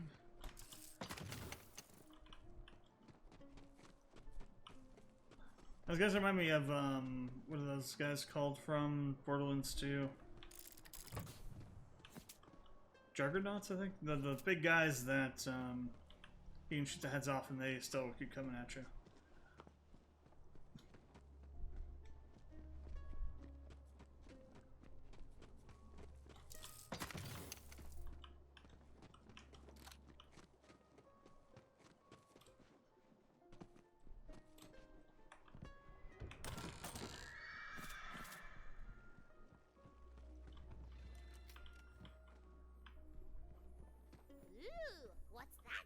Upon yonder parchment.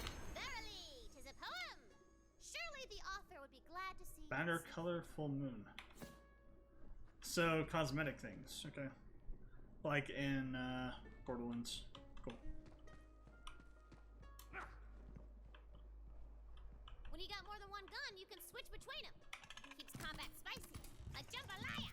So, Tina, maybe after this quest, I could be the bunker master. I've been working on a campaign.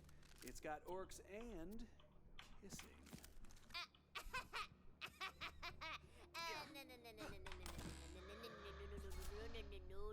Tina don't play no more, okay? But it's all good. I got megatons of questicles simmering up in my brain sauce, baby.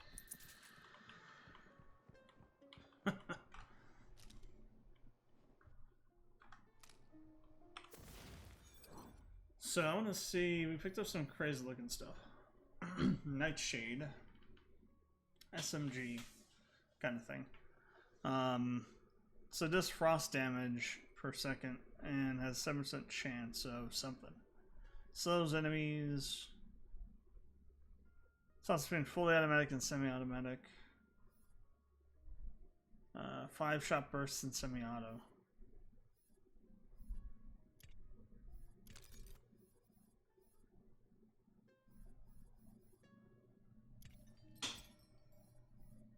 Shop, drop, and roleplay.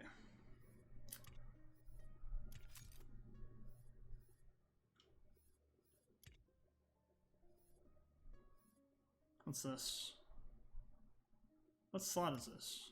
Doesn't say.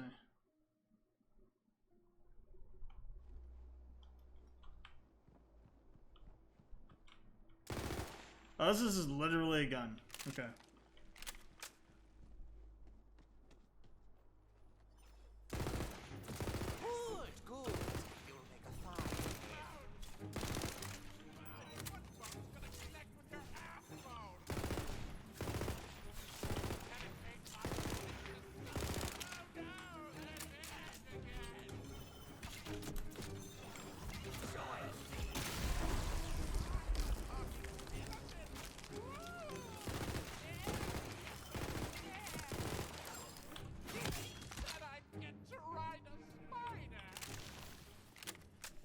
To ride a spider. What the hell?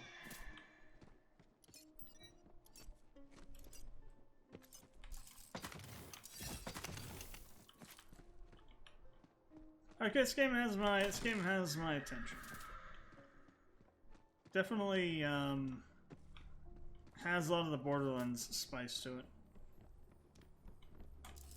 Has its own stuff as well. What is that thing I'm hearing?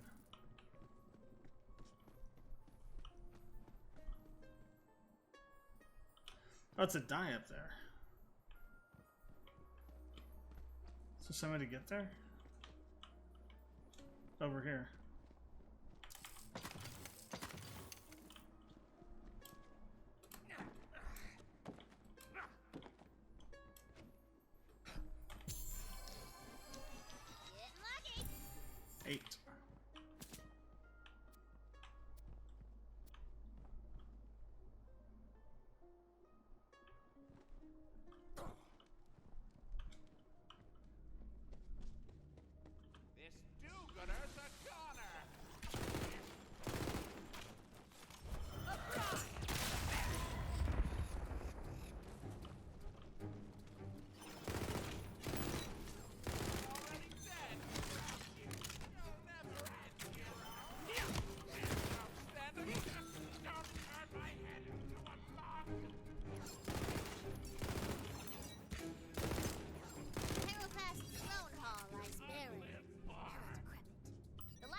Throne, her bones clutching a dusty spellbook as though awaiting a destiny that never came. Well, this place is super grim. I love it. Grab that spellbook.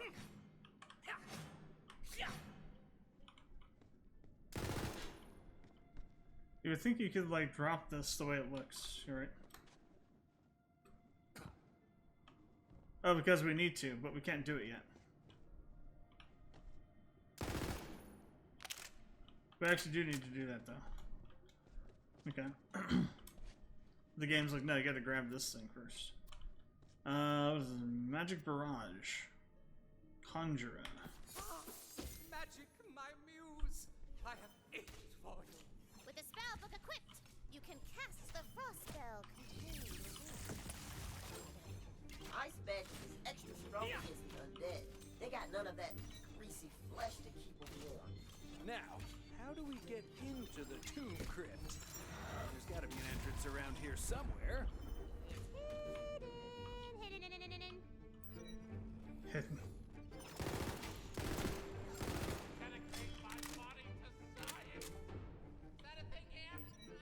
The floorboards of the throne hall seem rotten. Let me Brittle.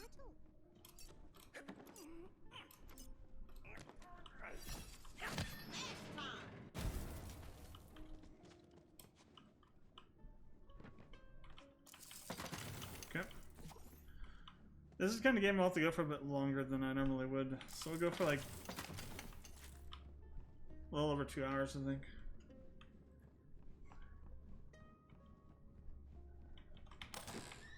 This game has a really slow start. I also have to make sure that when we're going back through, I don't pull in any of my preconceptions from Borderlands into the review for this. Just because there's so much Borderlands DNA in this game, right? Oh, here lies Einzugon. Killed by Tiny Tina. The bone-dry air of the crypt whips past you as you hurtle down into the depths beneath the castle. It smells of old stone and older seeds.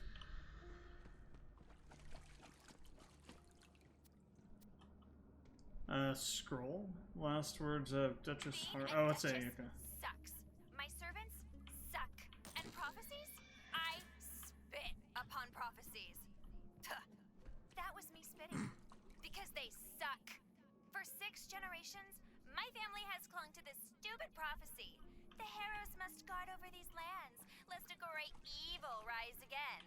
Well, guess what? These lands suck. I'm getting out of here. One last meal, and I'm moving to the capital. Food's not bad, though. Guards! Fetch my poison tester. Tell him he sucks. This has got to be a trap, right?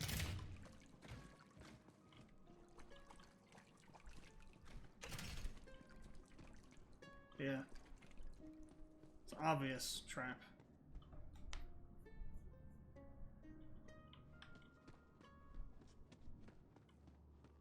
You hear a rumble and a booming laugh that seems to come from all around you. Dragon Lord. Ominous. Feels just like home. I found it!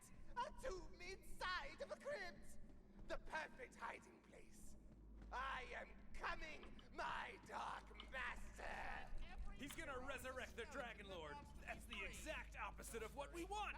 We gotta get in there. I'm a talking skeleton! Ooh, scary! You're so scared!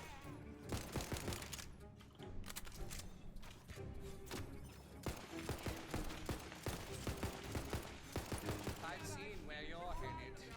I don't envy you.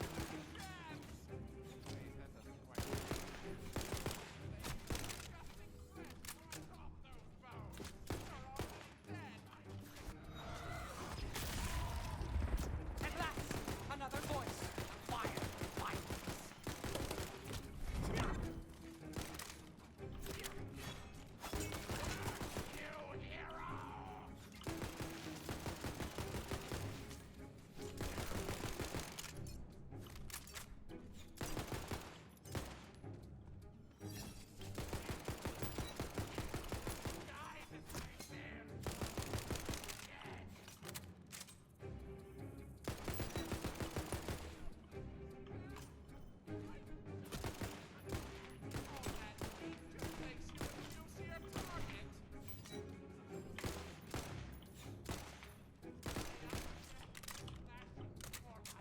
Okay.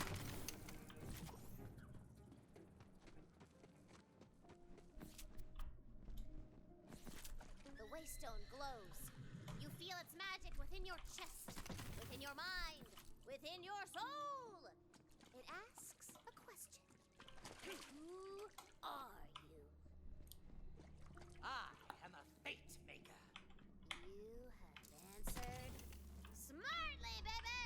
smartly. The door to the Dragon Lord's tomb crumbles! The resurrection ritual has begun!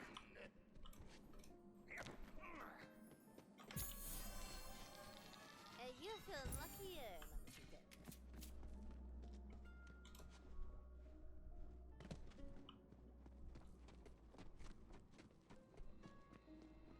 Cool.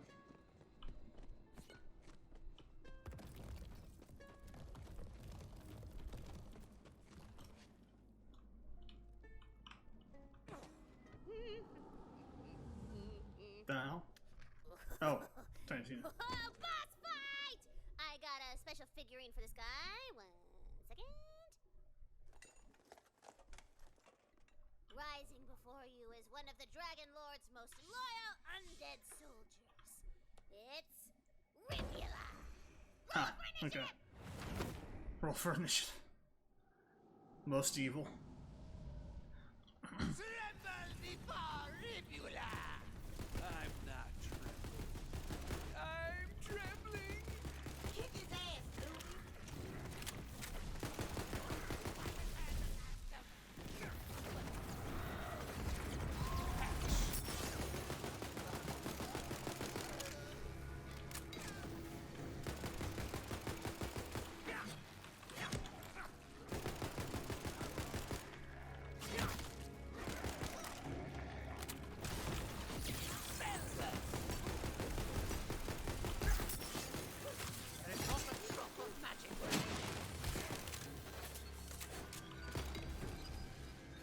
Okay, need some health here. My spell slots are all tingly.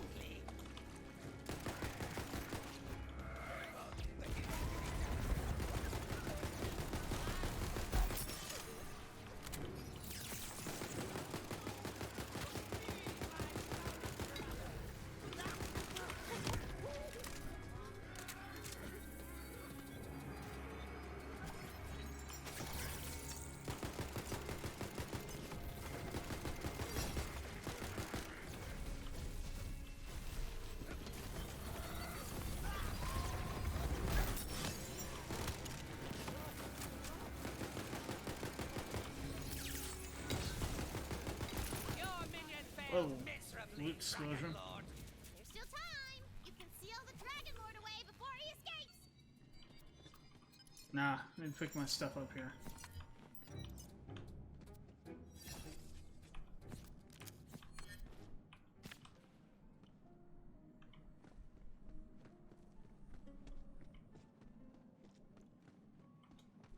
I need to grab all the loot.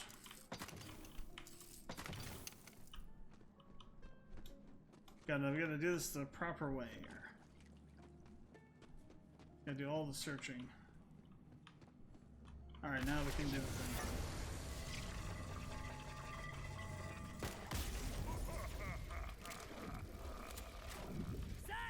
Dragon Lord is free, suckers! Dragon Lord, I come for you! That's good. Yeah, not happening. Come on, the Fate Maker never beats the villain in the first quest. Still, you're stronger than the ones she sent before. I wonder. We'll meet again, Fate Maker. But for now, I have to go pay an old shiny friend a visit. Huh. See you around the neighborhood. The queen, I'm guessing. He got away? We gotta track him down. I want that big bad boss kind of loot.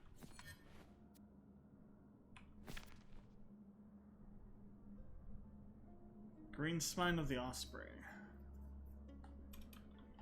I'll take it all. Okay, I think we got enough. I think we have enough for now for a rating here. We wanted to get to the first boss, and we did. So, Tiny Tina's Wonderlands. What can I say about this game?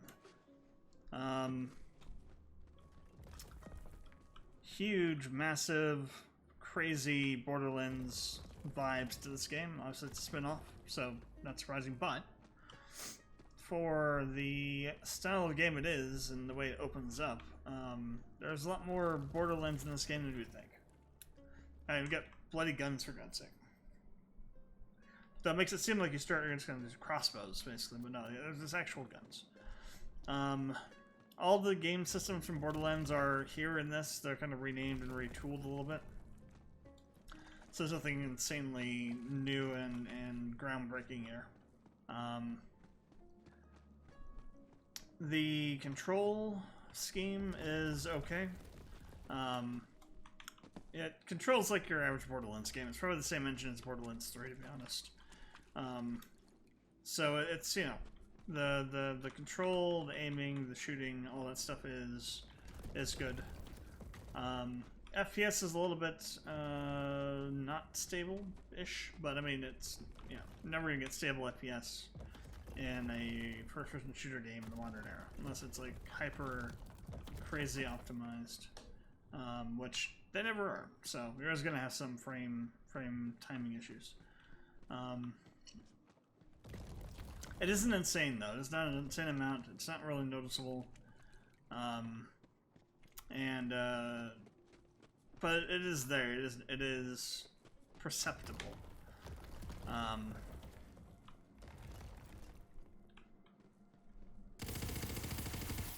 didn't even use this gun. This is crazy. What the hell?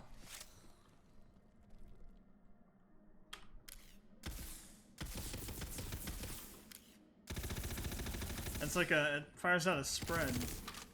Interesting. Yeah, it's like frost damage, right? Which would have been good against that boss, because the boss is undead and would have taken more damage from this. Well, that's fine. Gameplay wise, looks like there's gonna be like a lot of weapons, which is good. Borderlands is famous for having, or maybe even infamous for having crap tons of weapons, so that's gonna be the case here too, it seems. So far, all the mechanics are pretty interesting. They are thought out well enough, and they work properly. Yeah, all in all, I would give this, for this game, for game mechanics, game design, 7 out of 10. There are a few things I think that, like, for example, it would be kind of cool if the dice thing was more prevalent and didn't just control loot. Maybe like there were times when you had to roll a d20 for things to happen. It doesn't necessarily lend itself well to like a Borderlands story though to have that happen. Borderlands stories are pretty linear, and just to have random shit happen that you don't really have no control over, I don't think they would normally go for that, like in this kind of storytelling method or methodology. So, but it'd be cool if they did have that. And at least maybe having rolls for things like increasing damage and whatnot. Maybe there'll be something later on about that, but for now it seems like it's just relegated to loot and loot chance. It's not a bad thing, but still. Loot is something you get a crap ton of anyway, so it would have been cool for them to add that on to some other mechanic as well. I like the multi-classing idea, so like unlike Borderlands, you can have 2 different character classes, so we're going to have the ability to mix and match active abilities or action abilities, which should make it so you can have some really interesting combos and things. So yeah, 7 out of 10, room to grow. I think 7's probably the base though, probably won't go below a 7. Audio, there really isn't much audio in the game in terms of music.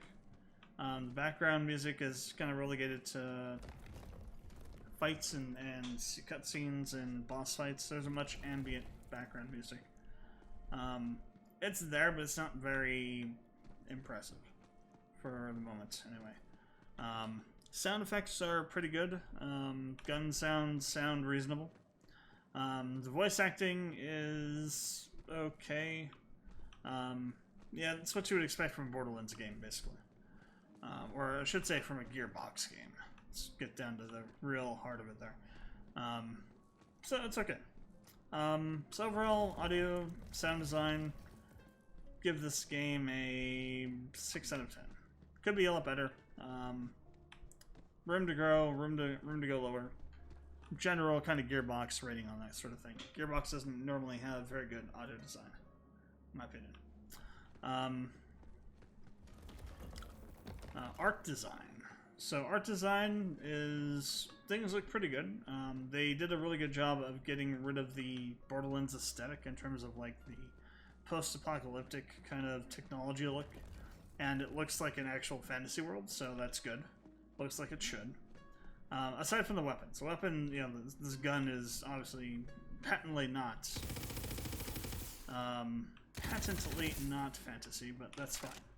That's kind of the one of the things about this game, I guess, is that we're gonna find some merger of the two styles, which is fine.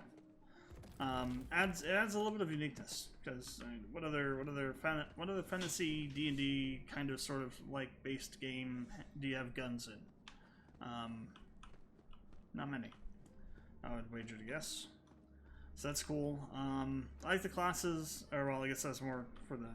Let me go to gameplay real quick again and say I like the different class for the class variety that we have. Character creator is a little bit too much, I think, for this game, to be honest. Maybe not, since there is like a huge co-op component to this as well. But yeah, so back to art design though. So art design I think is pretty good. Levels are okay. They feel like Borderlands levels, to be honest. Linear bits with wide linear areas that have lots of chests with loot in them. Well, not really loot, but you know, ammo and health and whatnot. There's not really many actual loot chests. So I mean, it feels like you're playing a Borderlands game to a certain extent. It's not necessarily a bad thing, not necessarily a good thing. Overall, though, for art design, I think probably a 7. Yeah. It'd be cool if they tried to break the Borderlands mold a little bit for like the level design and how the levels progress. But they did a pretty good job of dealing with the aesthetic look of Borderlands and not making this like that. So that takes away some of those negative points. So 7, I think, is probably the base improvement can be had. Story. So far, the story. So, story is going to be the lowest rating. Not because of the puns. The puns are awesome. And they capture the whole cringe, horrible writing of a D&D campaign, but somebody doesn't know how to write a campaign perfectly. What is going to make this be low, though, is that the story is not really that interesting so far. It's not like Borderlands where, you know, you have, like, you know, Handsome Jack and the Vault and all that kind of stuff. I mean, I think that's kind of just part of, like, again, the fact that the story is supposed to be bad. This is supposed to be a caricature of D&D, not actual D&D. So you're going to have a lot of the tropes, and one of the tropes is horrible writing in campaigns. So I think that the story is supposed to be bad, but at the same time, I'm going to mark it down for that, because there's really no reason to do that, other than just to poke fun at D&D. And to play with the tropes. They could have kept the tropes in and made the story be badly written, but also made it interesting. So far, no, they're hitting every single one of the tropes about how badly written D&D campaigns are. And again, follow that phrasing very carefully. Not that D&D campaigns are bad, but the badly written ones are very bad, and they're hitting all the tropes, all the notes that those kinds of campaigns have. Running into the big bad evil guy right at the beginning, very formulaic and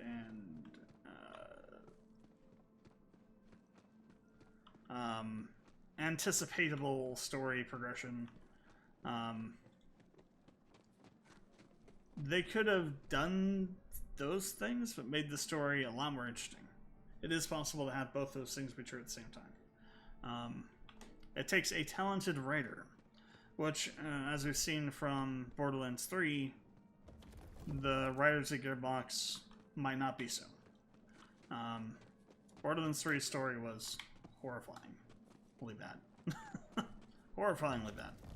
So I'm going to give the story in Borderlands, I almost said Borderlands 4. Technically this is like Borderlands 4, I guess. So story for this game is going to be, I want to say 5, but I want to also go lower, to be honest. Because I feel they could have done a much better job of the story. Not the writing and the character of the writing, but the actual story itself.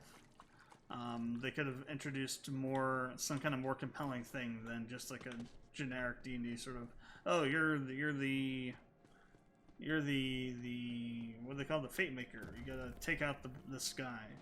They could have kept that sort of same storyline, sort of theme, but then implemented it and written it in a much better way. That was more, that's more captivating or has more of a hook to it. Like, instead of just saying those things, show, you know, the BBEG, you know, taking out all kinds of heroes. Which, I mean, kind of was, but you're also in the party, because they wanted to spoof up the beginning. So yeah, I think, yeah, 4. I'm going to go down to a 4. 4 out of 10. I do think that 4 is the absolute base, though. If the rating picks up, it can go up. But 4 is what I'll give it for now. So overall, for this game, it's a tough one. The story value's got to pull this down somewhere. But we also have a pretty high one too. I have a couple high ones that are 7s, art and gameplay.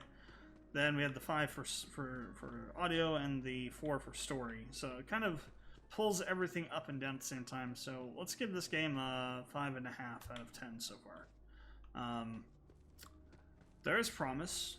Some of the story beats are hilarious because they're just like, you know, hitting on some pretty hilarious tropes and things, and the freaking puns are magic. I like the gameplay. It's very Borderlands-y. That's why I kind of like it. Audio could be better. Story could be a lot better. But overall, all things considered in the equation, 5.5 is what I would give this. Could go down. It could go down, but it also can go up. So it's one of those, you know, if the story drops out even further than it has already, which I don't think it will, but maybe it will, then I could pull it down. If the audio doesn't get better, I could pull that down. If those get better, it'll obviously pull the score up.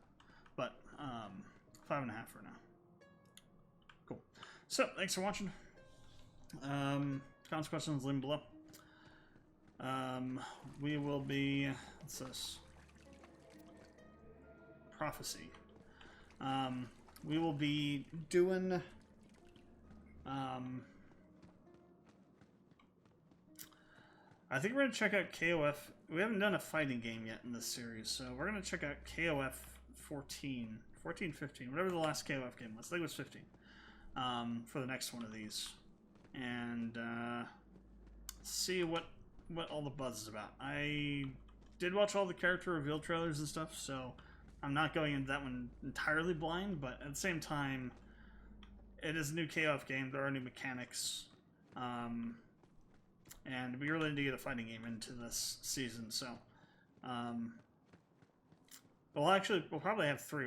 Well, maybe not. Tekken 8 won't come out till next year, but Street Fighter 6 is coming out soon, so we'll get that one in here too, probably for this season.